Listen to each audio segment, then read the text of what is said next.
Well, joining us now is Detroit historian Jamon Jordan. Jamon, we're so happy to have you with us with your knowledge and your passion for the city.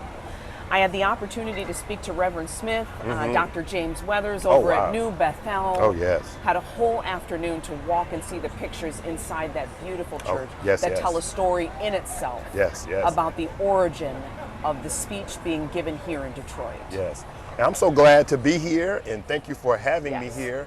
And this is like a historic day. And we're honoring, on one level, this 60th anniversary of the Detroit Walk to Freedom, June 23rd, 1963, which really was the largest civil rights demonstration that had ever happened in the country up to that time. We know it would be surpassed 2 months later with the March on Washington. But up to that time, it was the largest, and it really laid the groundwork for how the March on Washington could be successful. Jamon, let me ask you a question. Why did Dr. King choose Detroit as the first major city to do his I Have a Dream speech? Yeah, so one of the reasons is it was a very large march, and so he wanted to give that message and test that message out on a large crowd, because of course he would do it 2 months later on the March on Washington with an even larger crowd. But the other reason is Detroit was a vital center of civil rights activity. They had raised so much money for Southern Christian Leadership Conference, which was really going through a major campaign in Birmingham in 1963. So they had raised money for that. It was a large march. Many of his friends and confidants, particularly Reverend Clarence LaVaughn Franklin of New Bethel Baptist Church. Of course, we know the father of the Queen of Soul, Aretha Franklin. He was the organizer of the march. He was the chief leader of the Detroit Council for Human Rights. And so he wanted to test that speech out. The speech he gave here was 32 minutes long, twice as long as the one he gave in Washington, D.C. And so he ended it with that crescendo of I Have a Dream. And that relationship, because Reverend Franklin was a powerful man at the time. Yes, he was. With a passionate voice. That's right. You know, and it was to both of their advantage to take that message forward for people. That's right. Reverend C.L. Franklin, it's hard for us to think of that because his daughter was so famous. But he was a celebrity preacher at that time.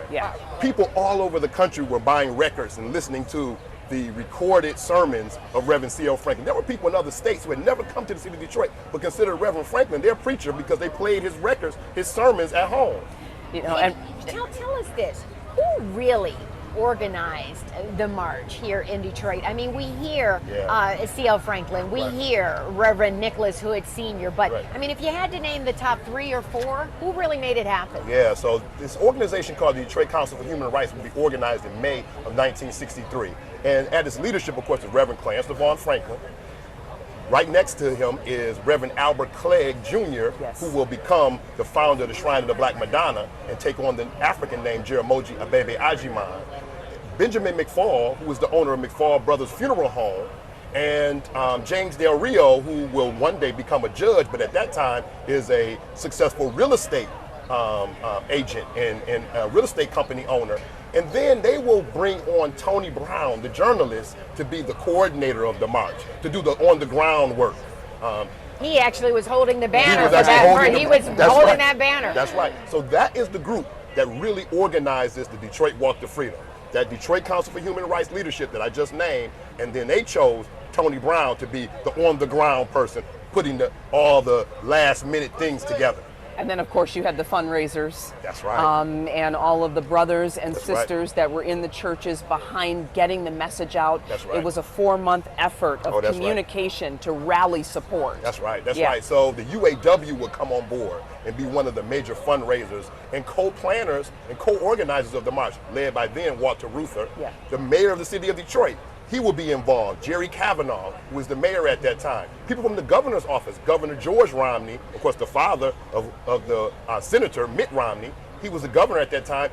His office is involved. John Swainson, the past governor of the state of Michigan, will also be involved. So there's a lot of involvement of political leadership, union leadership, churches, and of course on the ground grassroots organizers too. Let me ask you another question, because you see today Reverend Wendell Anthony and the NAACP making sure that this march is going on 60 years later. Why was the relationship so dicey? with Dr. King and the NAACP way back when, 60 years ago, because they really didn't want the march here in Detroit. Yes, on the national scene, what's happening is Dr. King is getting involved in civil disobedience. That is not the NAACP style of civil rights. They do lawsuits, they lobby, they do political education, they get people registered to vote. That's kind of how they work. But Dr. Martin Luther King Jr. is getting arrested. And there are many people in the traditional civil rights groups at that time who don't believe that breaking the law is a way to fight against civil rights. So there's already some tension between Martin Luther King Jr. and the national NAACP. Then here in the city of Detroit, the Detroit branch has some issues with Reverend C.L. Franklin. They don't see him as a civil rights leader. He's a minister, very popular minister, but to them, he's not been involved in the civil rights campaign, so they're not understanding how he is going to be organizing this march. And they don't think he could probably do it successfully. So at that time, the NAACP does not participate or endorse the march, but of course, Reverend Wendell Anthony will tell you that ever since he's become the president, he makes sure that that march is celebrated every 10 years, and the NAACP is front and center. Yeah, he said it's so very important. And here we are 60 years later where we have to see that we had to break it to fix it. That's right. And having the opportunity to sit down and talk to Reverend Smith and even hear about Reverend C.L. Franklin's power, as you said. I mean, he still lives under it. He says he's received opportunities because of it. He's written a book about being in his shadow and what that means to the community and to his family. I want to ask you a question. How did you become Detroit's historian and the keeper of all of this knowledge in Detroit? It's a beautiful mind. Right. So for years, I have been teaching people, telling people about Detroit's history. For a long time, I was a teacher, so I taught middle school, and I was teaching my middle school students about this Detroit history. And then, of course, there were people who weren't my students, adults who wanted to learn some of this history, so I began to take them on tours. And so I started Black Scroll Network History and Tours 10 years ago in 2013, leading tours and lectures about Detroit's history, especially its African American history. And I've been working with people who are writing books, documentaries, feature films, and that has come to the attention, of course, of the city government. And they felt that I was already doing the job, and so they appointed me as the first official historian of the city of Detroit, or the mayor. Doing what you're doing, my brother. Family we appreciate families you. need to see you. Yes, thank you. you. I appreciate and for you. Thank all you. that you've done. Thank you so Thank much. you, sir. And keeping the history alive here in Detroit. Yes, indeed.